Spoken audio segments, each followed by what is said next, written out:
Si Lino ang alitaptap at ang bituing nawawala. Isang magandang gabi sa gubat, si Lino, isang maliit na alitaptap na laging nagniningning, ay nakakita ng bituing nahulog sa ilalim ng puno. "Bakit ka malungkot?" tanong ni Lino. "Naalis ako sa langit. Hindi ko na makita ang pamilya ko," iyak ng bituin. "Tutulungan kita," sabi ni Lino. Gamit ang kanyang maliit ngunit matiyagang liwanag, ginabayan niya ang bituin sa madilim na landas. Dumaan sila sa mabato na daan, tumawid sa sapa at hinarang ng hangin. Sa bawat pagsubok, lalong lumakas ang liwanag ni Lino, hindi para sa sarili, kundi para sa kaibigan. Nang marating nila ang pinakamataas na bundok, nagningning ang bituin ng husto at muling umakyat sa langit. "Salamat, Lino, ang iyong kabutihan ang nagbigay sa akin ng lakas," sabi ng bituin. Mula noon, tuwing gabi, ang bituin ay kumikislap ng mas maliwanag.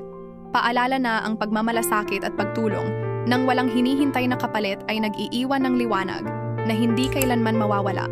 Moral, kahit maliit ka, ang iyong kabutihan ay kayang magdulot ng malaking pagbabago.